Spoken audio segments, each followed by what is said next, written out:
Segundo Reis, segundo livro de Reis, capítulo 4, do 1º ao 7º, deixe sua Bíblia aberta, diz assim: certa mulher, das mulheres dos discípulos dos profetas, clamou a Eliseu, dizendo: meu marido, o teu servo, morreu, e tu sabes que ele temia o Senhor. É chegado o credor para levar os meus 2 filhos para lhe serem escravos. Eliseu lhe perguntou: o que hei de fazer? Dize-me, que é o que tens em casa? E ela respondeu: tua serva não tem nada em casa, senão uma botija de azeite. Então disse ele: vai, pede emprestadas vasilhas a todos os teus vizinhos, vasilhas vazias, não poucas.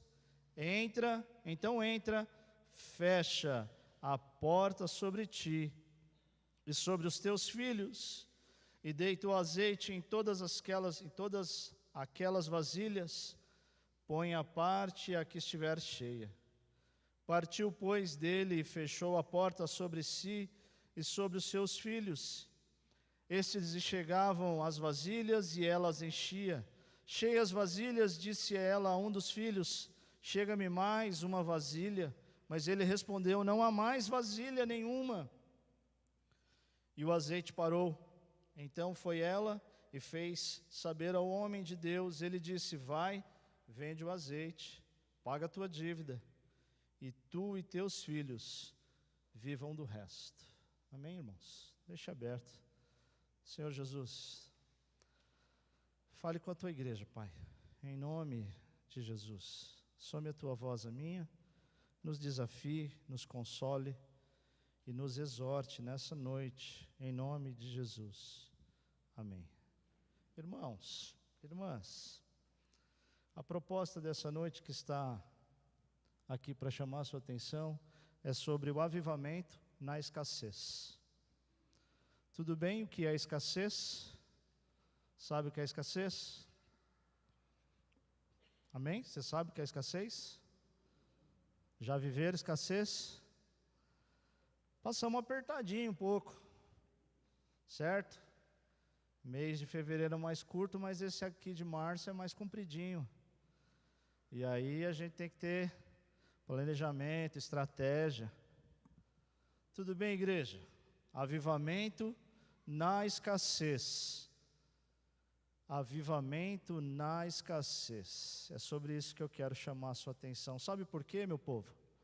Porque o mundo do qual nós estamos inseridos, preste atenção, num homem que viveu a vida inteira dedicado ao marketing. A vida toda dedicado ao marketing, a vendas.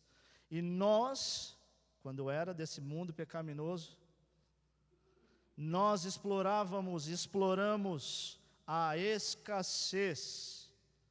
Existe uma coisa chamada marketing da escassez. Sabe o que isso quer dizer?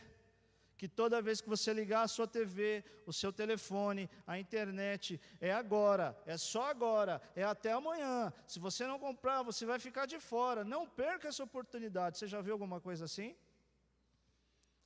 O tempo todo estão explorando a nossa sensação de escassez. Você não pode perder esta oportunidade. Irmão, se fosse acabar amanhã, não ia colocar na televisão. É só observar lá no litoral norte de São Paulo. A escassez real estava lá, não tinha água, não tinha como ir embora, não tinha como sair. E aí o que os mercadores da região fizeram? Garrafa de água R$100. Isso é escassez.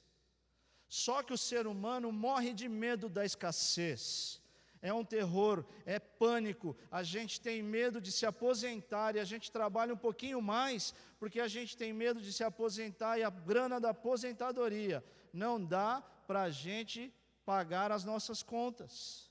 A quantidade de gente que se aposenta, que tem medo de passar fome, é muito grande. Você conhece alguém assim? Que acha que não vai dar. Pastor, não vai dar, pastor. Irmãos, a escassez é algo que assola o nosso coração. Isso desde pequeno. Eu vejo as minhas filhas, eu vou treinar para não expô-las mais, mas ainda não sei fazer diferente. E uma vai olhando a bolacha da outra e fala... E a Maitê gosta de provocar. A Maitê prefere passar um pouco de vontade agora, para ver a irmã dela comer tudo. E depois, ela chega e fala, irmãos, a escassez assola a humanidade. A escassez é esse lugar que vai nos chamando a atenção. E sabe o que está acontecendo nesse texto? Mais do que marketing de escassez, mais do que falta de provisão, o que está acontecendo nesse texto é que uma mulher que tinha um marido dedicado à escola de profetas, uma mulher que o marido dela era discípulo de profeta, uma mulher da religião, uma mulher que sabia, o rapaz aqui que morre é discípulo do profeta Eliseu. O profeta Eliseu é um homem poderoso, então essa mulher sabe de quem é Deus, sabe dos feitos poderosos do Senhor. Amém, igreja? Você sabe dos feitos do Senhor. Que coisa tocante é ver o texto da Elisa, aqui falando que em 2 meses ela perdeu tudo, mas ganhou tudo em dobro. O chefe fala, não tem jeito, perdemos o contrato, olha como Deus faz. A empresa dela perde o contrato, vai ser todo mundo mandado embora, não é porque não trabalha bem. Não sei. Mas a empresa fala, infelizmente, perdemos o contrato. E aí o nosso Deus da provisão olha para a nossa oração, olha para o nosso coração e faz a empresa ganhar outro contrato. Eu não sei se foi assim a história, mas aí de repente, por causa de Deus abençoa muitos. E aí ela tem 2 propostas de emprego, e ela vem aqui na quarta-feira e fala, o que eu faço, pastor? Eu falei, pega as 2. Porque tem gente entre nós, irmãos, que tem 3 empregos, é que você não sabe. Deus está abençoando demais, demais. Só que com a bênção, a gente vai criando no nosso coração medo de escassez. E essa mulher perdeu o seu marido. E talvez você olhe para esse texto dizendo assim, o marido não era um homem provedor, não era um homem precavido. Que homem é esse que deixa a mulher desassistida? Mas a palavra de Deus não diz isso, não está registrado isso. A palavra de Deus diz que esse homem andava com homens de Deus. Era um discípulo de profeta, era um homem que estava aos pés de Eliseu. E aí, meu irmão, minha irmã, não só sentindo a dor do luto, mas agora ela também vai experimentar a dor da escravidão dos seus filhos. A escassez era tanta, que a palavra de Deus diz que nesse tempo a gente podia vender os nossos filhos para pagar as dívidas. Amém? Tem gente que tem vontade de fazer isso, certo? Vende faz um troco, e nesse tempo era permitido. Versículos 1 e 2, a mulher vem conversar, e diz assim, é chegado o credor, para levar os meus filhos para serem escravos. E o Eliseu, o profeta, está olhando para essa mulher diante da escassez, e está dizendo, mulher, o que nós vamos fazer? O que você faz diante da escassez? Quais são as suas atitudes? Você se desespera? Você fica desesperado? A Elisa ficou um pouco desanimada, eu vi ela desanimada. Andando pela igreja, assim, meio... E aí, Elisa, vamos cantar que música hoje? Aquela, o caminho é longo e mau, meus pés. Ela queria cantar um hino ruim. E eu falava, não, Deus é bom. 40 dias é muito tempo de aviso prévio. Um dia é muito tempo. Semana passada nós falamos sobre o tempo. Deus é esse que está agindo no tempo, escolheu o tempo para ser adorado. O que você faz diante da escassez? O luto, a morte do marido, não só a morte do marido, agora os filhos serão vendidos como escravos, por causa de uma dívida, porque a escassez era grande. E aí o profeta olha para essa mulher e é assim, debaixo dessa pergunta do profeta, eu quero olhar 5 coisas com você. O que fazer diante da escassez? Porque a escassez, meu irmão, minha irmã, pode ser um anúncio de um grande avivamento. quando a moralidade está em baixa, quando o mundo está totalmente destronado, é assim que Deus faz dos galhos secos uma árvore para alimentar uma nação. Amém, igreja? Nós cantamos aqui que o nosso Deus é esse é o Deus que a gente estava cantando aqui, como que era a música lá? Me faz lembrar aqui, Gi. Vai cantar o louvor tudo de novo para lembrar? Aquela da provisão aqui toda, meu Deus do céu. Ô gente, vocês não estavam no culto? Isso, essa aí, glória a Deus. Faz dos ossos soldados, faz do mar um caminho. Só o Senhor pode fazer, amém, gente? É isso que o texto vai dizer para mim e para você, diante da escassez. Como é que a gente reage? Tem gente que fica desanimado, tem gente que fica furioso, tem gente que fica mal-humorado, tem gente que se deprime, tem gente que fica ansioso e come tudo que tem dentro de casa, tem gente que precisa andar quilômetros e quilômetros, e o profeta está olhando para a mulher e está fazendo uma pergunta para mim e para você. Versículo 2, o que vamos fazer? O que vamos fazer? Então, vem algumas coisas que eu queria que você olhasse comigo nesse texto.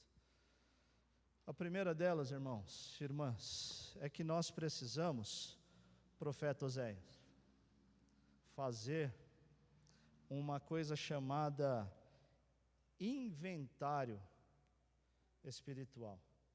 Oséias trabalha com esse negócio de fazendo inventário. Irmãos, irmãs, a primeira coisa que o texto vai dizer para mim e para você é que nós precisamos, pastor, o que é fazer o inventário espiritual? É fazer aquilo que o hino nos chama a atenção. Contas muitas bênçãos, vede quantas são, e há de ficar surpreso quanto Deus já fez. Amém? Você já experimentou o agir de Deus na sua vida?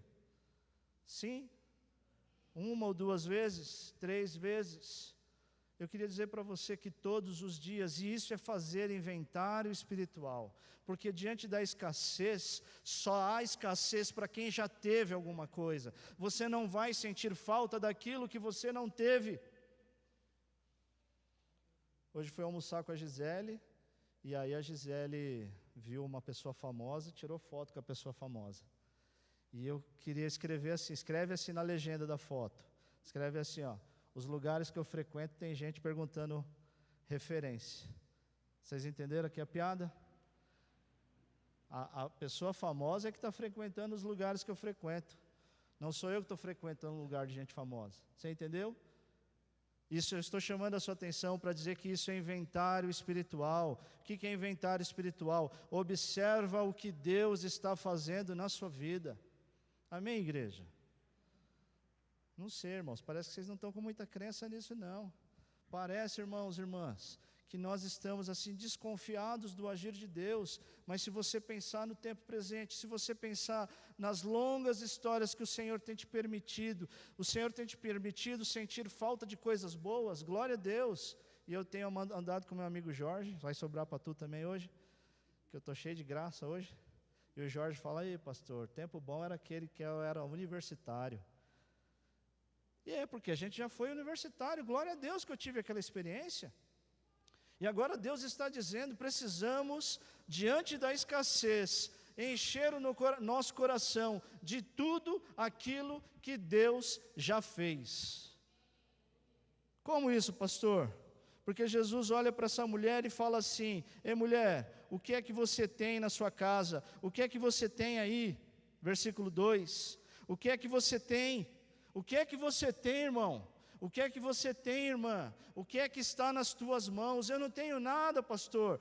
Irmão, o nada já é o suficiente, porque Deus criou todas as coisas do nada. Ex nihilo é a expressão do nosso Deus, do nada a todas as coisas. E eu tive um sonho, um desejo no meu coração de ter uma agência de propaganda. Na verdade, fiquei desempregado e não achava emprego, e eu falei, vou montar uma empresa de fachada para ver se alguém me abençoa. E a minha empresa se chamava 07, do zero à perfeição. E o único cliente que eu consegui foi a Gisele, que davam trabalho para as coisas da escola dela. Irmãos, eu estou chamando a sua atenção para dizer que o profeta está olhando para a mulher e está dizendo: dize-me o que é que você tem em casa. E ela respondeu: eu tenho em casa só uma botija. A primeira coisa que eu queria dizer para você sair da escassez, você precisa fazer um inventário de tudo que Deus já fez, está fazendo, e os sonhos que estão no seu coração, é Deus dizendo que Ele realizará. Amém? Você crê nisso? A não ser sonho que não tem nada a ver, né, irmão? Tem gente que tem uns sonhos assim, que eu falo: irmão, você comeu muito pudim, filho, para. Mas sonho mesmo, daquele assim de ter família, de ver a família aos pés do Senhor Jesus, de não encarar a escassez, de ver os filhos na presença de Deus. Pode continuar orando, pode continuar buscando, porque hoje pela manhã nós aprendemos isso: Deus não nega a oração aos seus filhos. A primeira coisa diante da escassez, então, é nós fazermos um inventário da vida, um inventário espiritual. A segunda coisa, irmão, irmã, está na sequência do texto. Versículo 3, ele diz para essa mulher que está diante da escassez, que tem dentro da sua casa só uma botija. A mulher está com tanta escassez que ela nem tem tantas panelas, ela não tem tantos utensílios domésticos, ela tem uma botija. E então Deus está despertando o meu e o seu olhar, porque o profeta diz assim para essa mulher: vai e pega emprestada com os seus vizinhos, não poucas vasilhas. E aí eu não sei se você entendeu, e eu estou me apropriando do testemunho da Elisa assim com uma comoção grande, porque Deus levantou pessoas, Deus levantou amigos, Deus foi mobilizando pessoas que nem crente, eu não sei se é crente, se não é, mas Deus foi mobilizando pessoas, Deus vai colocando pessoas no caminho. A segunda coisa que nós precisamos ter no nosso coração é uma amplitude espiritual. Os irmãos entenderam?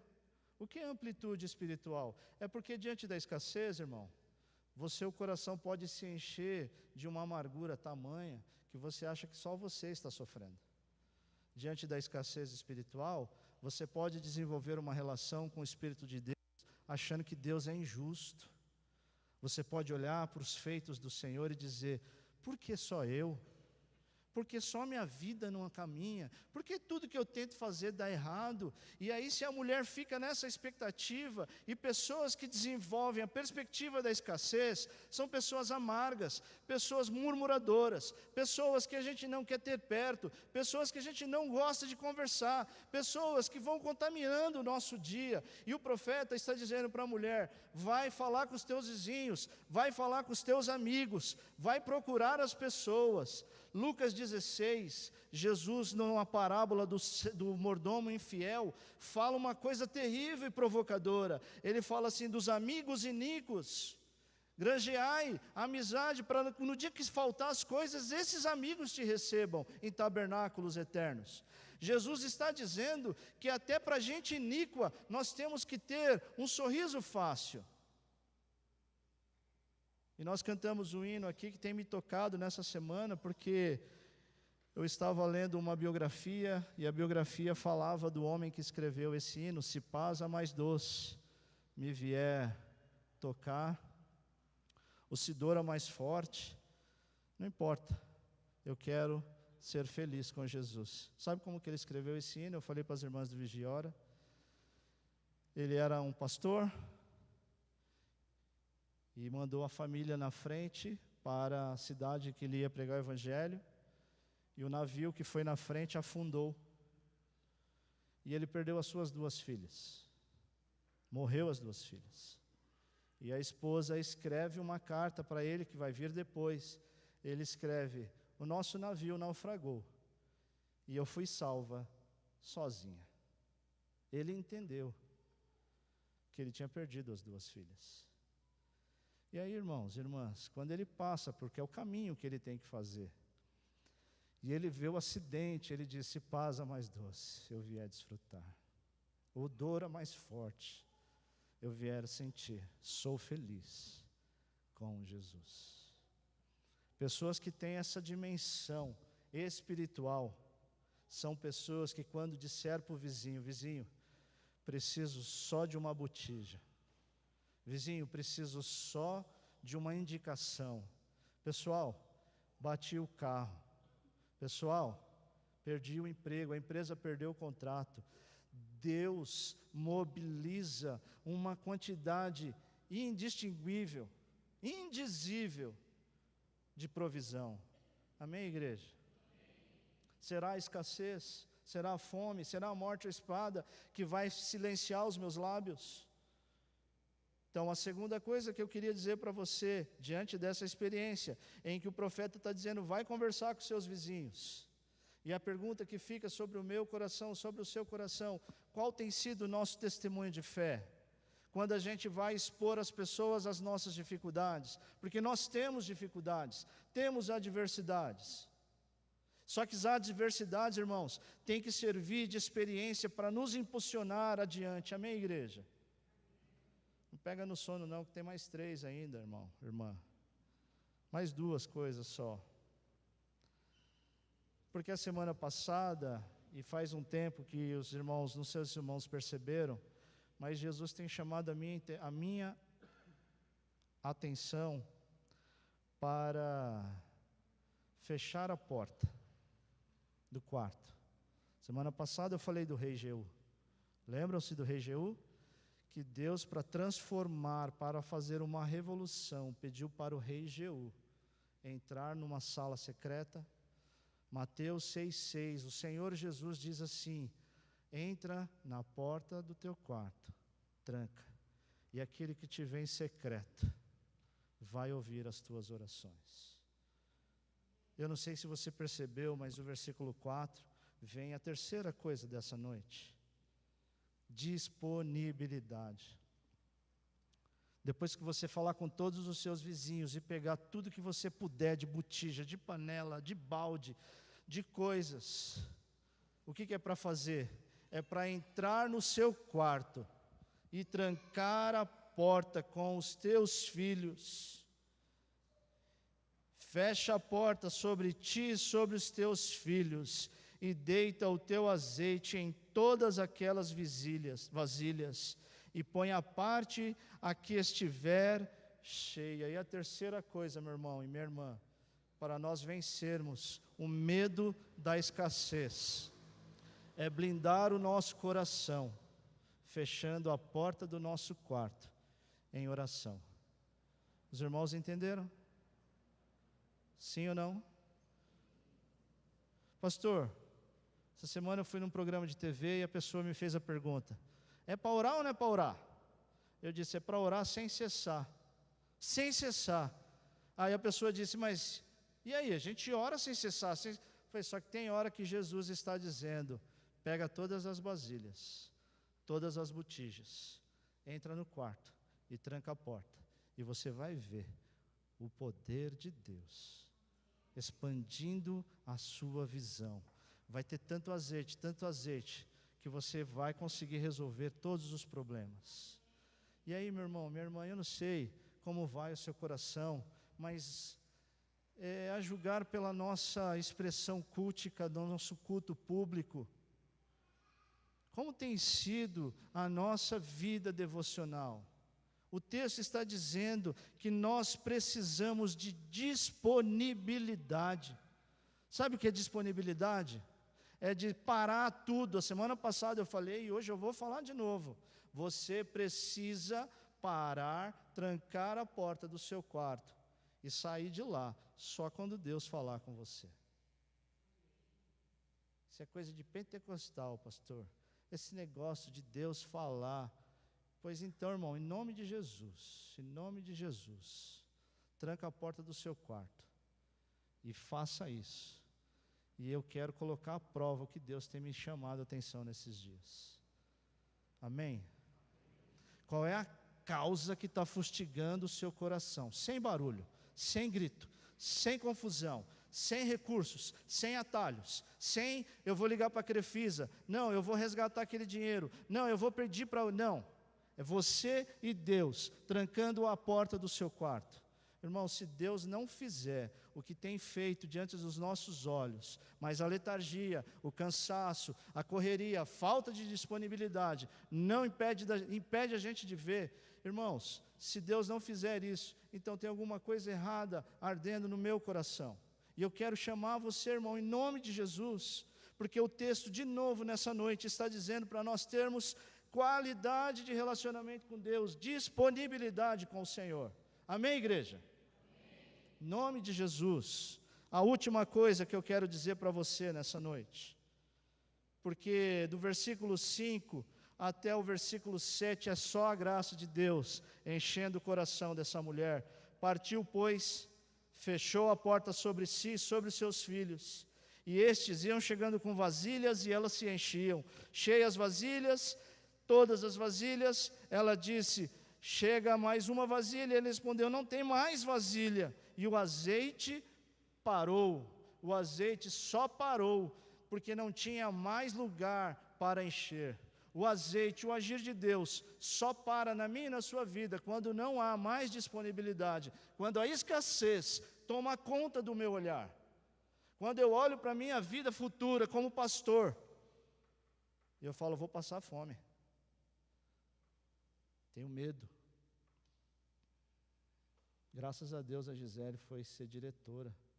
Eu estou de olho na aposentadoria dela.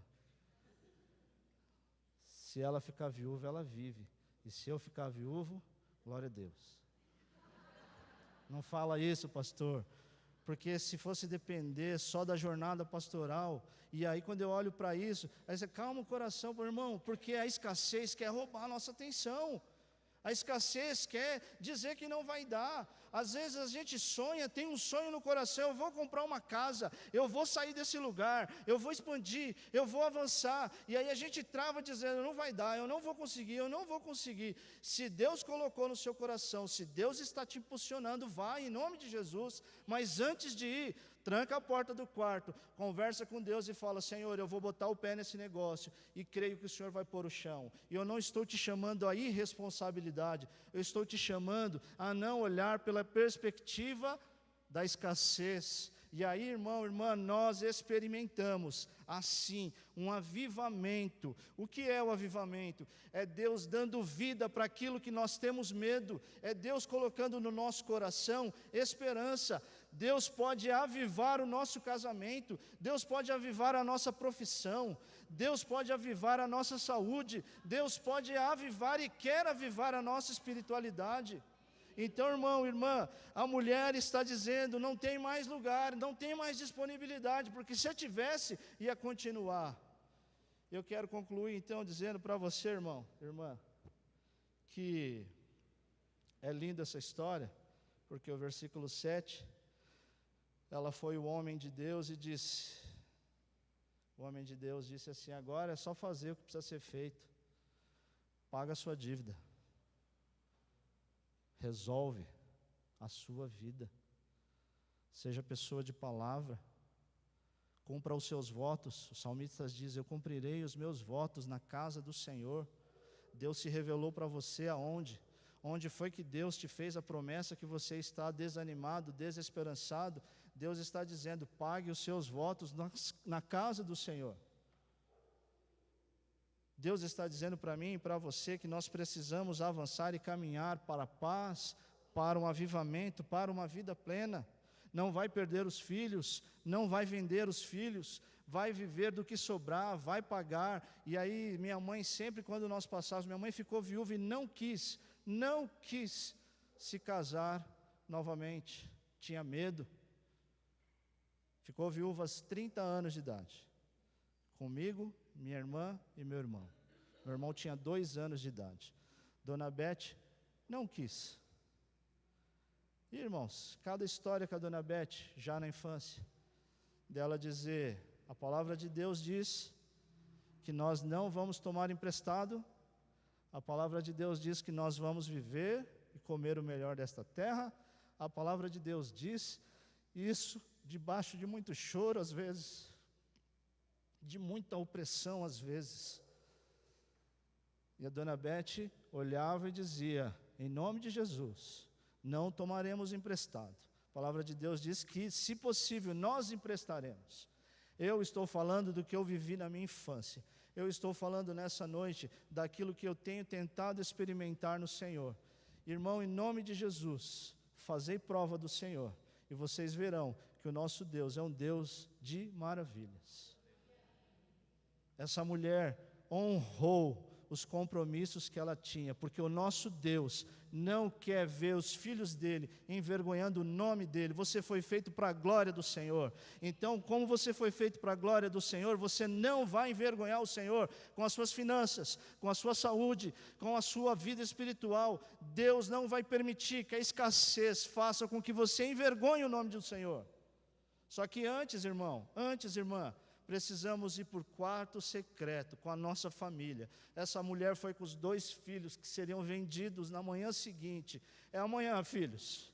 É amanhã que o credor vem aqui para buscar aquilo que a gente deve para ele. E nós teremos como pagar.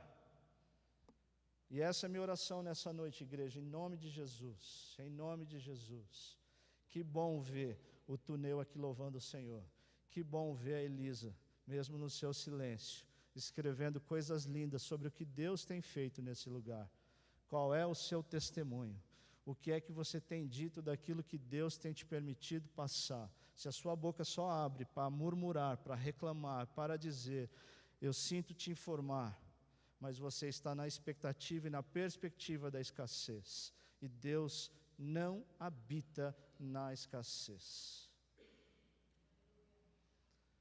Quero chamar a sua atenção nessa noite e te convidar, em nome de Jesus, para que você caminhe,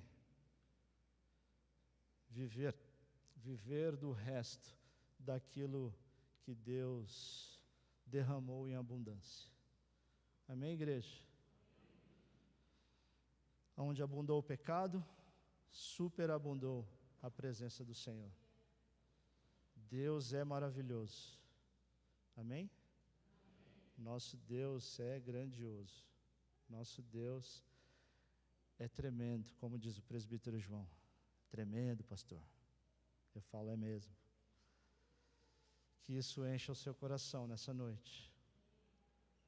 Que você vá para a sua casa hoje, junte sua família, e diante da escassez, se tranque no quarto e diga ao Senhor, Senhor, eis aqui toda disponibilidade. Eis aqui, Senhor, toda fraqueza, diante da Tua grandeza. E o Senhor, que nos vê em secreto, há de nos abençoar em Cristo Jesus, em todas as sortes de bênção. Amém, igreja?